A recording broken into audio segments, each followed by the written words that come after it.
well, you know all about the pandemic, but what do you know about the infodemic? They are hand in hand, and in fact, right now, the infodemic is a major driver of a resurgence of the pandemic. Let's find out about what this means and what can be done about it with our guest, Dr. Joan Donovan of the Shorenstein Center on Media, Politics, and Public Policy at the Harvard Kennedy School. She is the leader of a team of researchers who produced a must-read study, which we'll link to off our website, Mitigating Medical Misinformation, a whole of society approach to countering spam, scams, and hoaxes. And Dr. Donovan, welcome. Thank you for joining us. Thank you. So let's set a little bit of the context. This is not your first rodeo analyzing this phenomenon. Tell us a little bit about your background and then what compelled you to address the infodemic at this time. So I work with a team of researchers over at the Harvard Kennedy School at the Shorenstein Center. And for the past several years, well, even the last decade of my own research, I've been looking at the internet. Big and broad as it is, there are different tendencies and patterns within the internet that we have to reckon with now as a society. And especially when we started to look at the infodemic, it's not just the case that there's bad information online. It's that bad information sometimes is so exciting and novel that it travels much further, much faster than the truth. And so we as a research team really try to understand, well, what happens when the accurate information is displaced in favor of some of this stuff that is much more controversial. And as a result, I think that local news has a huge role to play in making sure that people get information that they need when they need it. Well, let's talk about the infodemic that we're living through right now. I think our viewers online and on broadcast are well aware of the back and forth that's been going on the last few days here between the Biden administration and Facebook in particular over accountability for misinformation. Are they doing enough to stop the spread of vaccine falsehoods and so forth? Do you have a conclusion on that? Yeah, I think it's really important that the Surgeon General weighed in, particularly because the Surgeon General issued an advisory on the 15th, which basically said that the quality of our information environment has been degraded. And it's up to not just platform companies, but government, educators, librarians, journalists, public health officials. There's a role for everyone to play in ensuring that people get access to timely, accurate local information. Because otherwise, what we tend to see online is that people do share things that are novel and outrageous and sometimes scary. And that information can take on a life of its own. And so I think that with the Biden administration looking at misinformation and understanding how it may become a barrier for people to understand, what the vaccine is, what's in it, and what kind of problems or help it might be for society, those are questions that I think are really important that people ask. But it's more important that they get the accurate information than they just stew in a sea of controversy and debate. Well, how's that going to happen when we're told there are basically 12 people on Facebook who've been identified as generating, I believe it's 65% of the COVID falsehoods that have been circulating? And they're apparently persuading a good 20 to 25% of the country that not only is the vaccine not a good thing to get, but that it's harmful or an arm of state coercion, take your pick, any or all of the above. How are you going to combat that? It's hard, and the anti-vaccination activists online pretty much have a 20-year head start against those of us that are in favor of, vaccination as well as public health programs. And that's really what's at stake here, is to say, in what way should federal and local government ensure that people know that the vaccines are safe that they're free, right? That's another problem, is that people are circulating that you're going to get hit with some medical bill you're not. And then the other part of it, when it comes to the so-called dirty dozen, is that these people are incentivized to spread vaccine misinformation because it's profitable. They make money. They sell fake cures. They sell other kinds of supplements. They sell access to conferences and literatures, and so that industry that has developed around the cause of anti-vaccination is something that Facebook as a tool has really amplified, and it's given them access to so many more people. And it's not just the case that maybe you are interested in anti-vaccination information online. It's not just the case that you go out and seek it and you find it, but these people are very good at working the Facebook itself to make sure it gets in front of people that are not suspecting it. And they do a lot of recruitment on these platforms. And so it's much more deep, and it's much more a problem of incentives than it is simply about access to information. Or, in the case of Facebook, where we know for a fact that stuff circulates because it's your cousin or it's your sister's friend who's forwarding it to you. You're much more apt to look at it and take it seriously, even than if you saw it on your local news or read about it in your local paper. So let's just focus on Facebook to try to get our hands around this. President Biden initially said, Facebook, you're killing people. Then he said, no, you're enabling these others to kill people. A distinction without a difference in my book. But what is there to be done? Even if Facebook wanted to prostrate itself, confess its guilt, and pull out all the stops to combat this, which they're not, instead they're lashing back at Biden, could they do it? What could they do? It's really a question of amplification and scale. There's a bunch of different things they could do. One of the things is take down the dozen or so people that are at the helm of this, monitor it so that when it does start to move across the platform, when new conspiracy theories come up, acting early is one of the most important things that they could do, is to label some of this content.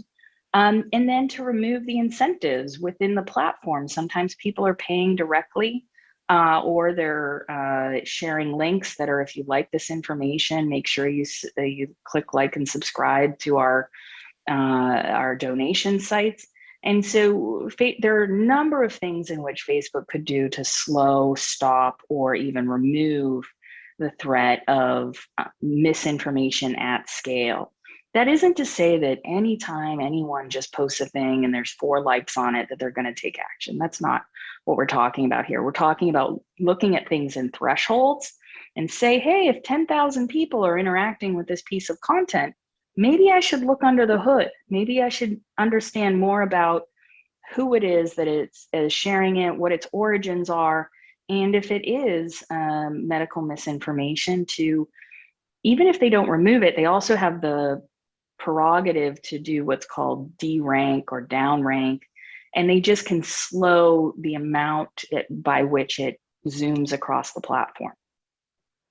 But they're not doing it. And I want to make sure I heard you right. The dirty dozen that we've been referring to, these 12 bad actors who've been identified as major generators of COVID falsehoods, that they are still doing it undeterred? So Facebook has said that they are doing the deprioritization and the removing and throttling of some of the content. They have removed a few of the accounts. And one of the things that we also have to understand about this is it isn't just the person or the influencer. They often have a nonprofit or a 501c3 that they're operating under, and they will have an entire web of pages across Facebook. And so it's a very complex problem, and researchers, we can get a handle on it because we look at the history, we look at the patterns, but Facebook is the only company that can know what's happening on Facebook. And that's where the criticism's been coming from the Biden administration, as well as from researchers and journalists, is that seeing into the problem, Facebook admits we have 18 million pieces of misinfo that we've taken down. We want to know how many people clicked on that or shared it or interacted with it before you took it down. Are we talking tens of millions, hundreds of millions? And if so, who are they in terms of their demographics, not who they are as a person? And does that correspond then to decrease in rates of vaccination? And so there's a lot of ways in which we want to look at the problem, but haven't been able to because of Facebook's way in which they quantify and then hold back on making sure that other people can audit the platform and understand what's happening there. Short version, correct me if I'm wrong, they are more concerned about protecting their business model, keeping it private and proprietary, and maximizing the profit margin than they are about being a party to wide-scale human misery. It's a tough one. I want to believe that Facebook eventually will think about themselves as a company that operates in the public interest, but the profits right now are too high and too good, and the incentives to do nothing are real, because when you look for this stuff, you then have the responsibility to do something about it. And for years, Facebook wouldn't look. And now that they've started to look and there's a chorus of people suggesting that they could do more, they're on the defensive. And my hope is that they will take action and ensure that the people who use their product, that they're not scammed, that they're not brought into terrible hoaxes, and that people can feel safe about the information they get on Facebook. There have been voices across the political spectrum calling for the repeal of Section 230 of federal communication law, which exempts these social media platforms like Facebook from legal liability for what third parties post on them. Do you think that's a good idea that might help address problems like the one we're discussing, or not? So that law was made in 1996 when it took about 6 hours to download a single song on the internet. Right. At WBZ, if you were to just let anybody walk in off the street and tell everybody their business, it probably wouldn't be a good business model at this stage. We're dealing with high quality broadcast content that is produced in many ways, mixed in with everyday average folks that are posting about birthday parties and recipes. And so Facebook needs to do a better job of understanding who the users are and what the implications are for giving broadcast to people who particularly want to harm large amounts of people with lies. And so this is where we have to have accountability. And the question of Section 230, I believe, is an outdated law.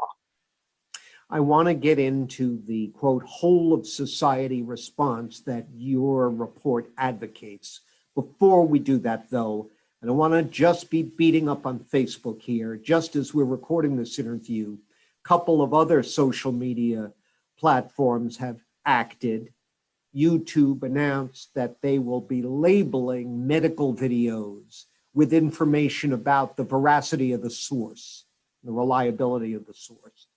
And Twitter suspended for all of 12 hours the Twitter account of the troglodytic congresswoman from Florida, Marjorie Taylor Greene, who has been on there fomenting vaccine lies.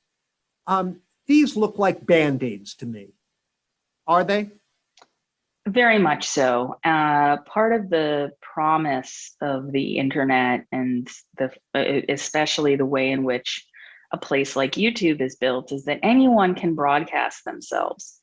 However, when you are shown to be a group or a person that is doing this kind of thing, this kind of behavior, sharing medical misinformation over and over and over again, there needs to be stronger and faster sanctions. And with YouTube, for many years, they had a very big white supremacy problem. And it took them years to to realize that people were getting on the platform, becoming introduced to white nationalist, white supremacist ideas, and becoming radicalized. At this stage, YouTube is also a place in which, if you just are curious and you search on YouTube for anti-vaccine information and you watch a few things, even if you're repulsed by it and you're like, I don't want to see any more of this, the algorithm will keep reinforcing it, will keep trying to show you more of those videos. And there's no way to really turn that off in a very easy way. And so YouTube has to really think about customer service and what they provide, and how important is that reinforcement algorithm on certain genres of content, in particular, like medical misinformation.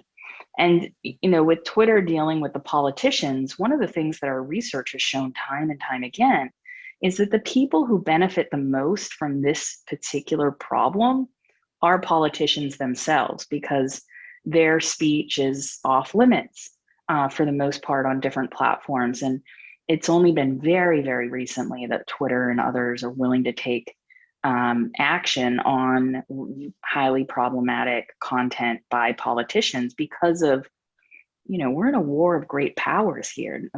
Ordinary individuals really have a lot to lose if we don't point the finger at the people in power who are abusing these systems, and ensure that these corporations no longer allow them to use their products in this way.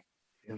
And again, let's be blunt about it. Getting back to the platforms, it's the algorithm that, and you described its potential for heinous reinforcement and promotion of lies and slander. It's the algorithm that drives the profits. Yeah, and it's because the algorithm is really personalized in such a way so that it's supposed to show you content that they think you want to engage with. And Twitter has slightly, changed. Twitter allows you to select for just a straight timeline, but you don't get that on other platforms just as easily. And so the way in which algorithms work is they're like a salesman. They're there saying, stick around, have a little bit more. And so we have to be, as information consumers, talking to our Congress people about wanting high quality curation algorithms. We want algorithms that serve us high quality information because we care about what it is that we're making decisions about, and we want to know things that are accurate.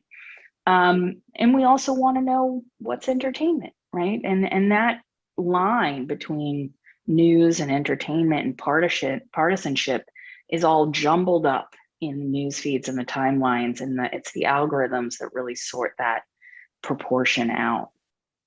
We're talking with Dr. Joan Donovan of the Shorenstein Center at the Harvard Kennedy School, lead author of Mitigating Medical Misinformation. Doctor, let's spend our final moments here talking about what you recommend in your report as the response to all this. A whole of society networked response to medical media manipulation by private sector, public sector, civil society. What the image that came to mind when I read that was something that's often used to describe the Democratic Party, a process of herding cats. Well, it came to us as a research team because doctors were calling us, librarians were calling us. They were all saying, people are asking us for this information, and I don't know where it's coming from. One of the things that they were saying was, in particular, people are coming in, we don't even have vaccines, and they're telling us the vaccines have a microchip in them. Where are they getting this information? And so public health professionals, journalists, librarians, everybody has something at stake here to make sure that our friends and loved ones have the right information that they need to make the decisions that are appropriate for their health.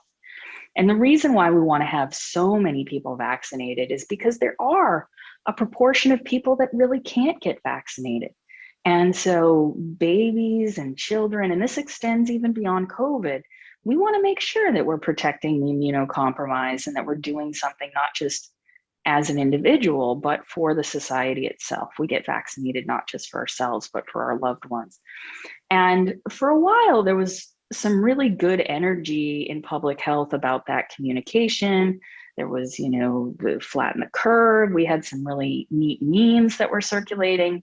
And that to me is the whole of society approach, where people hear things, they understand what the risks are, and they participate because they feel supported by all of these other people in their community. And what's interesting about like a whole of society approach at this time is one of the places that people are getting really good information about vaccines and where to get them and where they're low cost is at barbershops and beauty salons, where people go and they're happy to be back into the world, but they also are sharing information amongst their community. And so my hope is that shop owners will put a little sign in the window and say, hey, this is how you get vaccinated in your community. It doesn't take much for everyone to give a little bit of accurate information. And that's the opposite of how social media works. Social media gives you things that are controversial, that are completely outrageous, but there's not a lot of room for the accurate, right? If you're posting, sunny and 75 today, people aren't going to share that, right? And so really it is a call for individuals too to be mindful that people do trust them. People in their networks trust them. Their loved ones trust them. So if you're out in Tewksbury or you're out in Gloucester, make sure people know in your community where and how to get vaccinated. And it does help. Every little piece, pulls that social fabric closer together. Boy, I love your optimism. I love the vision you're painting. I don't like to be Donnie Downer, but I have to say, when I look at how fragmented our culture and society have become, one of the problems, decades old, that has fueled the rise of the internet and of social media, are people searching desperately for connections that they're not necessarily experiencing in their own lives, in their own communities, in ways they might have used to experience them. And when I see the shamelessness of many in the political class, and certainly of some of these corporate figures, and finally, when I see, I hate to put it this way, but the ignorance and the laziness of many consumers of information who don't bother to ask, is this real? Can I trust this? I put all that together, and I'm struggling to share your optimism. Please help me. I have days where I'm very doubtful, but somehow society survives. I desperately, as a researcher, care about people's public health. And I care about the mental health of our society as well. And the more people that get vaccinated, the safer we all feel together. And so that's where I hold out my hope, is that the dignity of people coming together to ensure the health and prosperity of other people is something that really is the animating feature as to why we do research and education. But I feel for you, because in my world, I look at the worst of the worst, and I look at people who will cackle in delight when they have gotten over on someone, when they have manipulated or tricked a journalist, when they have gotten other people to be part of their maskless protest and whatnot. I that to me, it breaks my heart, because one of the things that they're feeling rewarded about is the recognition. They could point their activism in any direction. We are one of the only countries debating the efficacy of masks. And it's part of it is because these people are searching for something to believe in, something to represent, something to, in their activism, they're looking for recognition. And my hope is that over time, we can figure out a way through this. The social media is only really about 15 years old in terms of like mass adoption. And so we're in a moment like the Gutenberg press, like we're here, we're trying to figure it out. The written word is everywhere. The internet has turned us all into publishers. And it's going to take a while for our government to figure out what role they're going to play in ensuring the safety of everyone online. And so that's where I hope we get in a few years. And my in this moment though, triage, trying to make sure that as many people survive this pandemic as possible. I hope your optimism is warranted, and I appreciate the sensitivity and thoroughness of your research. Dr. Donovan, thank you so much for your time. Thank you, John.